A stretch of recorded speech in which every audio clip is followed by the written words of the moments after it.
到底他的所谓的全过程的民主到底是什么东西？是不是请老师也可以跟我们分享呢？这个问题很重要，就是确实我们值得这个一步一步的一个问题一个问题来这个剖析啊。那现在共产党有很多口号啊，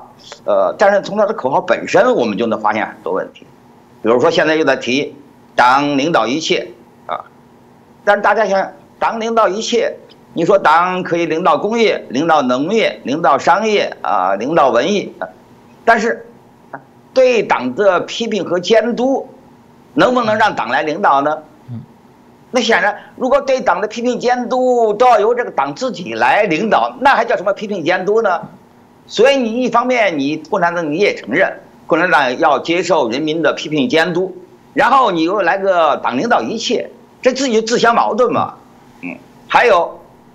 我们知道民主最基本的一个因素就是要有言论自由。那言论自由，大家想，那顾名思义，那它一定是指的发表不同政见的自由。如果你说你这个国家有言论自由，但是所有的言论必须得符合领导者的意图，那你还叫什么言论自由啊？那估计之外没有哪个社会不言论自由，全都是言论自由的。所以言论自由它一定意味着可以发表不同的政见，这是个最基本的东西啊。那过去呢，共产党控制言论自由呢，当然是通过对于他认为所谓错误的反动的言论，就以种种罪名把你给抓起来。另外呢，他是严密的控制媒体，在共产党统治底下，过去传统媒体的时代，所有的媒体都在共产党的掌控之中，因此任何人要发表些东西呢，先要通过编辑他来审查，他认为你的说的话不符合党的意图，他就不让你发表。这就和传统的专制不一样。你看传统的专制，它也压制言论自由。但是传统的专制呢，在社会里头多少还允许老百姓自己办刊物，还允许老百姓自己出书。顶多呢，你出了书，你办了刊物之后，他发现有问题了，他事后来追究，他不可能事先就给你预防。而共产党它之所以能够把控制言论做得特别彻底，就在于它垄断了所有的媒体，它不但可以事后追究你，而且它事先就可以预防你，让你根本没法出来。所以你就如果打个比方，你把这个以言论治罪比作是杀人，那么传统社会的专制社会呢，它就是杀人或者是杀婴儿，刚刚生出来就把你抓来杀了。而共产党搞的这套控制舆论呢，那它就是避孕它就是打胎，就还没等你出来就把你弄死掉了这共产党过去这么做的。可是后来呢，有了互联网，这就头疼了。因为互联网特别是自媒体，那特点就是呢，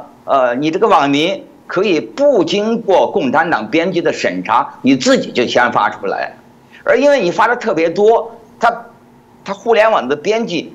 他忙也忙不过来，他不可能一个个的去审查，他顶多能够事后发现，哎，这个东西有问题，赶快给你删除。但是呢，常常删除都晚了，那事儿都已经到处传开了，所以这对共产党就形成新的挑战。他过去那种避孕的做法、打胎的做法，在这儿就不灵了，因为他可以先生出来，那他查不过来，所以习近平反复讲，他怎么样能不能很好的管理互联网，是考验我们的执政能力。他就因为这就是关系的言论自由能不能像过去那样子去封得那么死。当然他采取手段很简单呢，第一，他还是以言论治罪，他发表出来的东西，他认为是错的，是坏的，他就以种种罪名，包括什么寻衅滋事这些口袋罪，把你抓起来。那别的人呢，因为看见有前车之鉴，就不敢说话了另外呢，他通过他的大数据，通过设置各种敏感词，所以使得有一些这个不合领导意图的一些言论他一开始就给你屏蔽了，让你发不出来。但这样呢，他也还是些漏网之鱼。你看前段时间，这个中国的女子网球名将彭帅那件事儿闹得沸沸扬扬，那就是因为彭帅他本来也是这个中国的一个这个体育明星也在当局那儿从来不算什么异议人士、维权人士，所以他不是当局重点监控的人，因此他发个东西别人不会很在意。另外他那篇微博呢提到了张高丽。而张高丽虽然过去官居政治局常委，位置很高，但是过去一向比较低调，所以大概你想象呢，共产党那网管那人员中间没有把张高丽这3个字当成敏感词的啊，所以他这篇微博就出来了，出来了以后发现有问题了，赶快删掉，但是都已经在网上停留了20分钟了，然后大家看到很有意思，纷纷转发，纷纷转载，纷纷截屏。然后传的满世界都是，一直到今年，共产党搞得他不可收拾啊！所以这就说，共产党他很注意，就是怎么样控制任何不利于他的言论，让你根本没有诉诸舆论的机会，让你没有任何得到广泛传播的机会。同时呢，还对所有敢于发表不同意见的人呢，给予实行惩罚啊，这是他控制的方式。那么这点显然是绝对的是和言论自由是正相反对的啊。另外，我们就谈到选举，因为民主就离不开选举。那么选举大家都知道，它有这么好几个步骤。第一个步骤呢就是提名，然后第2个步骤呢就是互相竞争啊，第3个步骤呢就是投票啊。那么共产党它一方面它不得不采取选举的形式，理论上讲，中国共产党的各级官员啊，然后这个人民代表大会、各级人民代表大会、党的代表大会那些代表都是选出来的，但是呢，他就通过控制这3个环节，从提名到竞争到投票，他都加以控制。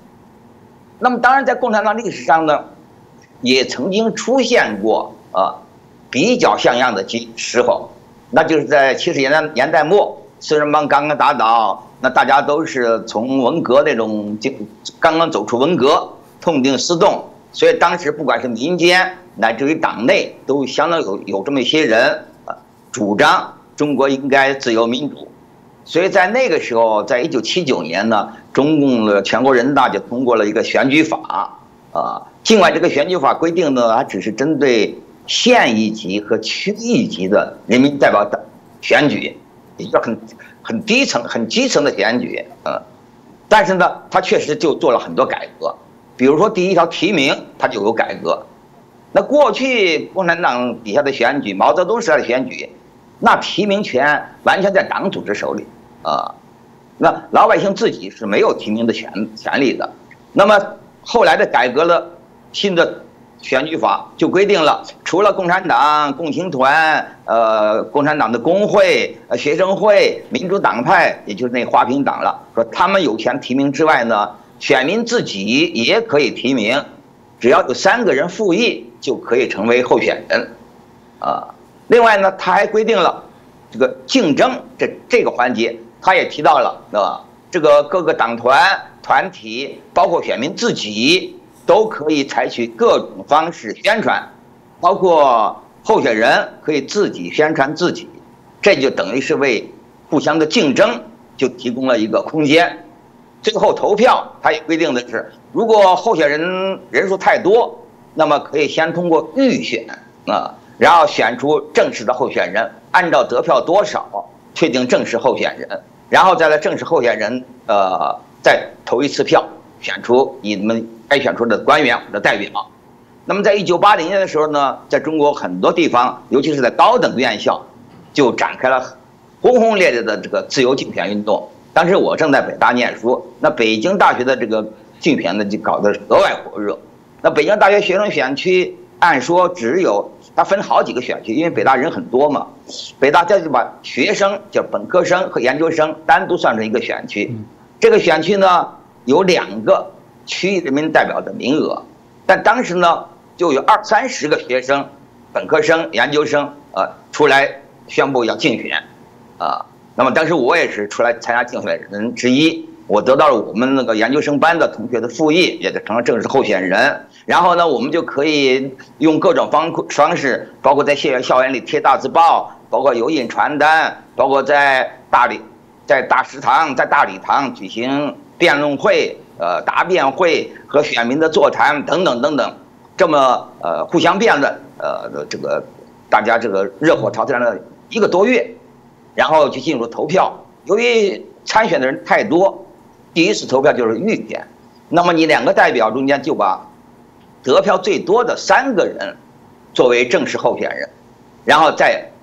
对这3个人投票。那么当时呢，我就是在第一次预选过程中，我是得票最多的。另外还有2个同学，我们就成为正式候选人。到正式投票的时候呢，那我的选票就也是第一，就超过了半数。因为当时中国规定很奇怪的，这个别地方都不这么规定的。你当选，他规定他不是说票数多就当选，他是规定的必须你得的票数必须得超过选民的半数。不是说超过投票人半数，超过选民的半数。你大家都知道，按照这个规矩来，那你美国连总统都选不出来了。因为美国每次选总统，他投票的人，他都顶多1半啊。那当然中国是这么规定的，所以当时我只有我一个人的得票超过了选民的半数，所以我就成了人民代表了。另外第2名的同学呢，就是王军涛，也是很重要的一个民运人士，他就差几十票，结果就没选上去。但那次整个选举过程来看的，应该说是可以说是中共建政以来最民主的一次，因为提名候选人我们可以自己提名，而在这个竞争这个过程选举过程中间，我们可以各种方式表达我们自己的理念，和不同人辩论等等，然后最后表决的那个投票的时候呢，也是完全是民主的投票。可是这些做法呢，后来中国都改变了。你看到，尤其是现在，尤其是习近平上台以来，就拿第1关提名来说，现在提名，你看刚刚通过的6中全会通过的那个决议，它里头有一条写的很清楚，就是不准搞海推海选，那个各个代表，要强化党组织的把关作用。这是什么意思呢？那就是说，以后各级选举一律排除各种形式的独立候选人，谁可以成为正式候选人，必须经过党组织的核准。那大家可以想象，你这么一来还有什么选举呢？你推出你决定的候选人都是党喜欢的人那有不同看法的人就一开始连候选人的正式候选人的资格都被排除掉了。那我们也看到，就在不久之前吧，因为北京中国又在开始向区选举了。那北京也好啊，重庆也好，有些地方就出现了一些独立候选人他们还没出来2天呢，那警察就找上门了，就把他们关闭起来，结果使他们根本不可能参加选举的过程。这就是第1关，提名就给你卡住了。第2关呢，你这个竞争，那现在管得更紧了，你根本不可能进行任何竞争，你根本候选人没有机会表达你自己的政治见解，更不可能互相辩论。还有第3条，投票。按理说你把提名也控制住了，竞争也给取消了，那投票就不是问题了。可是投票它也管得非常紧，是吧？那这个紧到什么程度呢？紧到一般人都很难想象的程度还不要说别的会，就因为中国的选举投票最重要的莫过于党代会。我们知道党是在中国，党是比人大权力大多了所以你开几届人大选这个选那个都不重要，最重要的是党代会选谁当总书记，选谁进政治局常委，这是特别重要的。那共产党他是怎么样选举的呢？其实官方媒体自己都说得很清楚官方媒体在报道19大的时候就说了因为你这个要有几千个2、3千个代表，首先第一要从你们中间选出200多个中央委员，那选了中央委员会之后呢，再由中央委员会他们选出政治局的人员，然后再由政治局人员选出总书记，也就是第1关是最重要的，要由全体与会的党代表你们选出中央委员会的成员，这是最重要的一步。那么现在过去毛时代是等额选举，比如说你要选200个中央委员，他主席团给你的名单就是200个人，那废话，那当然当然到时候全部都选上了。所以那个等额，那这说话本身就很滑稽嘛，你都等额了，还叫什么选举呀？那选举一定得有多余，有多的才有可选的嘛。所以后来共产党也知道这么太荒唐了，所以在1987年中共13大上就进行改革，就开始实行差额选举但差额差的很少。比如说要选200个中央委员吧，他顶多他给出的正式名单也就是210个人或者220个人，也就差额非常少。但是就这个样子，你的代表都是经过层层把关选出来的，但就这样子还是出了问题，出了大问题。就在1987年13大上爆出的大冷门是什么呢？就是当时有左王之称的，就是一个保守派的代表人物，叫邓力群。他本来就是中央委员，还是中央书记的书记，也当过中宣部长。这个人很有能力啊，在保守派中间很有人望。他当时是一心想进入政治局，想当政治局常委，甚至想问鼎总书记啊，因为他得到相当一批保守派人的这个支持。可是出人意料的是，在选举中央委员会那次选举中，他就给落选了。他连中央委员都没当上，你中央委员没有当上，你就不可能进入书记处了，你就更不可能进入政治局了，你就更不可能成总书记了。所以共产党那次给共产党震撼很大，他们发现，哪怕是第一步的这个中央委员的这个差额选举，都可能把他们这些大佬们，他们自己原先内定的人给淘汰下去，所以很紧张。他们在以后就做了很大一个改变。这个改变，你看新华社都有报道，在18大、19大，他们是怎么样选中央委员的？他是分2步选，他写的清清楚，分2步选。第一步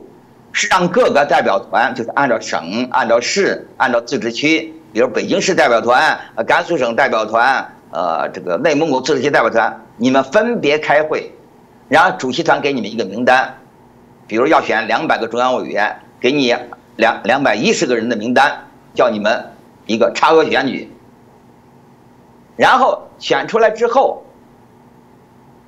经过大会主席团的酝酿讨论，他再拿出一份名单，交给大会再投一次票。这次拿出的名单呢，就是等额的名单，选200个中央委员就是200个人，没有那多的那15个人了，让大家投票，那当然百发百中，自动当选。这个你稍微数一选，你觉得很奇怪，你一个选举干嘛你要投2次票呢？如果你第一次你差额选举啊，你给所有代表提供了215个人的名单，那你投票结果出来了，我们就把得票多的那200个人算成当选，不就完了吗？对不对啊？那本来就这么回事，很简单嘛，那就选1次就够了，你为什么还选2次？它傲慢在什么地方呢？就是说，第一次投票的结果，中央大会主席团并不直接把他们接受，而他们再经过讨论，然后再拿出第2份名单，而第2份名单呢，他提出的正式候选人那200个人中间呢，就可能把那些在第一次投票中落选的人给塞进去，就有可能把第一次投票中高高在上、名列前茅的人把你刷下来。因为你第一次代表投票呢，他解释很清楚，是各个代表团分别讨论、分别投票的。比如你是四川省代表团的人，你投了票，然后你投了票，你们团里投了票，然后投票之后马上就开票，宣布选举结果。你一看，你们这个团里张三是名列榜首，然后李四呢是名落孙山。可是等到第2次投票，大会主席团拿出他们的名单，200个候选人的名单，你一看很奇怪呀，没有张三的名字呀，李四的名字在榜上，但是你觉得也许是别的代表团人家选李四的人多，别的代表团选张三的人少，所以才成这个样子了啊。因为你每个代表团你们互相不能通气啊，他这个各个团的选举的结果他又不公布，只有你们团选举当天告诉大家就算完了，所以你们每个代表你们没法独立去做统计，你就不知道后来大会主席团拿出的这个候选人名单是不是经过了篡改，而中共他为什么加这一步呢？就是给他篡改提供机会嘛。如果他看各个代表团拿上这名单一看，我做个加法一看，我本来想内定想提拔的某个人居然名落孙山了，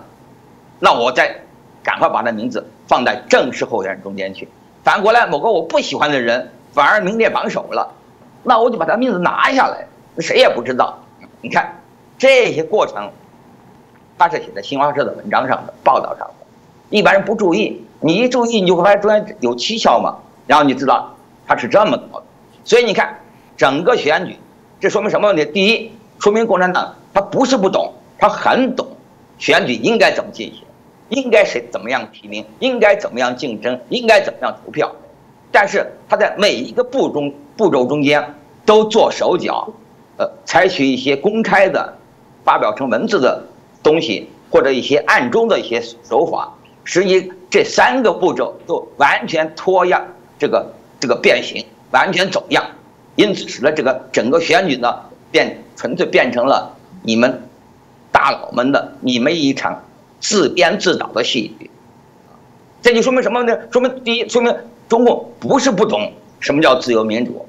他不是说他对自由民主跟我们有不同的概念、不同的理解，他不是他没有不同的理解，他很懂，他完全懂，他知道该怎么办，但是呢，他就不能那么办，他就种种手法呢，把他民主那些精髓、那些要点全部给你抽掉啊。所以我讲这个例子呢，我觉得他就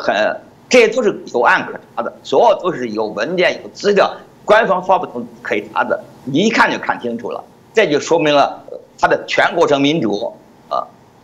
一方面在形式上确实每一个过程它都有，全都有啊，但是呢，它在每一个过程中间，它都加进了不民主和反民主的因素，所以它这种全过程民主呢，实际上是全过程的不民主，全过程的反民主。